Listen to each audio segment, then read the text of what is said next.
Imagine a three-row SUV so luxurious, so technologically advanced, that it's often called the S-Class of SUVs. Now, imagine its most surprising feature has nothing to do with horsepower or a massage seat. I'm talking about the transparent hood. Yes, the 2026 Mercedes GLS can actually make its hood disappear on the center screen, giving you a virtual view of the ground and the front wheels, a feature usually reserved for hardcore off-roaders, not six-figure family haulers. Today, we're diving into the 2026 Mercedes-Benz GLS to find out if this blend of high-tech ruggedness and unparalleled luxury is enough to crush rivals like the BMW X7. Stick with us, because the answer might surprise you, especially when we reveal which trim is the only one you should actually consider buying. This is the 2026 Mercedes-Benz GLS class, the undisputed flagship of the Mercedes SUV lineup. Mercedes has a long history of defining luxury, but the GLS takes that legacy and applies it to the modern American family, the one that needs 3 genuine rows of comfort, wants S-Class prestige, and demands performance. With an expected starting price around the $90,000 mark for the GLS 450, this isn't just an SUV, it's a statement in the suburban driveway. This refresh is crucial because the competition, primarily the BMW X7 and the Land Rover Range Rover, is hotter than ever, fighting for every high-end buyer in the US. Mercedes has responded by doubling down on tech and refinement, giving the GLS an updated look and a suite of new features that blur the line between utility vehicle and opulent limousine. Over the next few minutes, we're going to dissect the design changes, test the potent mild hybrid powertrains, and reveal whether the 2026 GLS is truly the king of the three-row luxury segment or just a fancy family hauler trying to keep up. All right, let's peel back the layers on this flagship SUV, starting where every Mercedes makes its first impression, the exterior. The 2026 GLS doesn't get a total overhaul, but this is a masterful refresh. Mercedes has focused on what they call presence. You get an updated, bolder grille design with cleaner horizontal bars, new front fascia detailing, and perhaps most importantly, a subtle but significant tweak to the headlight signature that makes the whole face look more modern and assertive on the road. Standard wheel size is up, with gorgeous 21-inch alloys standard on the GLS 450, and you can spec massive 23-inch AMG wheels if you really want to fill those arches. It's an elegant, confident look that stands toe-to-toe with the Range Rover without resorting to the aggressive styling of the BMW X7. Now, let's talk power. Under the hood, Mercedes is offering a refined lineup of mild hybrid powertrains. The base GLS 450 runs a smooth 3.0-liter inline 6-turbo engine, putting out a respectable 375 horsepower. That's enough to get this large family hauler from 0 to 60 miles per hour in a quick 5.8 seconds. But if you're serious about performance, you step up to the GLS 580. This uses a 4.0-liter twin-turbo V8, now pushing a robust 510 horsepower, and it drops that 0 to 60 time to a sports car rivaling 4.7 seconds.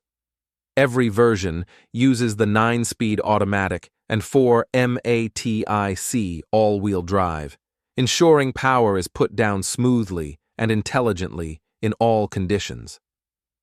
But the true S-Class experience is found inside.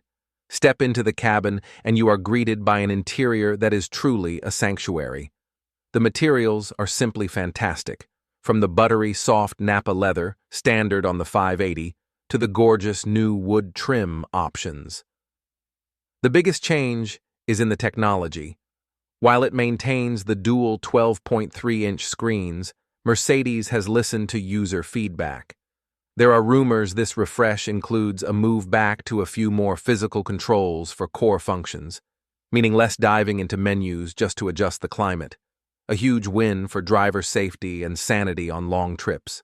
Passenger comfort is non-negotiable here. The GLS is one of the few large luxury SUVs where the third row is actually usable for adults on short trips, offering more headroom than its main German rival. If you opt for the Executive Rear Seat Package Plus, the second row transforms into a luxury lounge, complete with heated, ventilated, and massaging captain's chairs. And speaking of lounge features, the optional Burmester high-end 3D surround sound system is an absolute concert hall on wheels. The final strength we have to highlight is the ride quality. Standard AIRMATIC adaptive air suspension delivers a floaty, supremely comfortable ride. But the real off-road and towing hero here is the GLS's capability to tow up to 7,700 pounds, a figure that edges out much of the competition.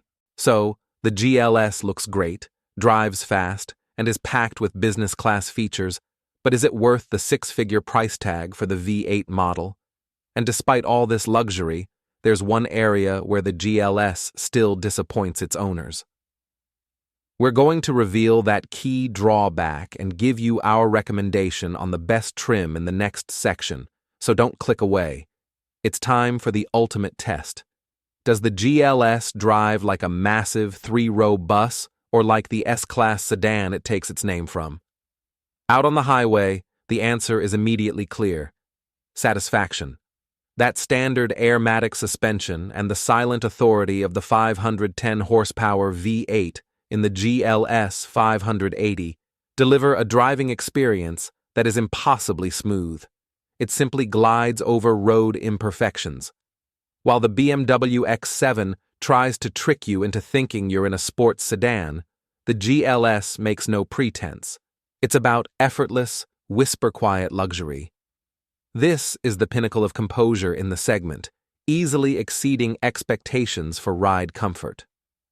But here is where the GLS trips, and it's the honest truth every buyer must face. For all its six-figure luxury, the GLS has one persistent Achilles heel: the cost of ownership and reliability history.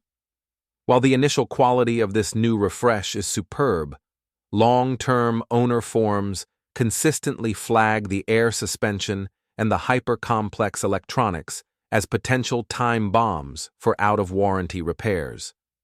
Competitors like the Lexus LX or even the domestic full-sizers tend to offer a far cheaper and less anxious ownership experience past the 50,000-mile mark.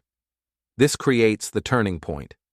The 2026 GLS offers arguably the best ride and the most sophisticated tech in its class, but it demands a commitment to continuous, high-cost maintenance.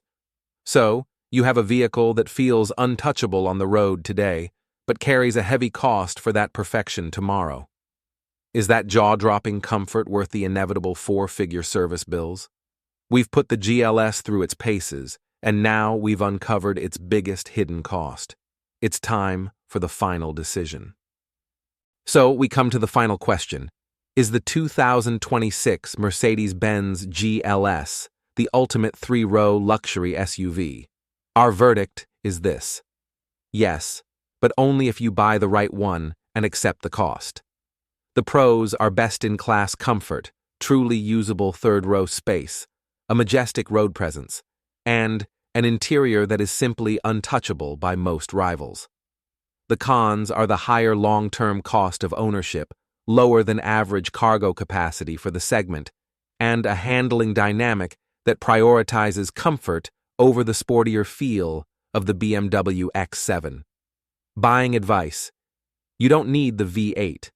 The GLS 450, with its 375 horsepower mild hybrid inline-six, is the value champion. It provides 90% of the luxury and 100% of the S-Class ride quality, while being significantly more fuel efficient than the V8 GLS 580. The 580 is for the buyer who absolutely must have that V8 sound and acceleration, but for most families, the 450 is the perfect, refined choice.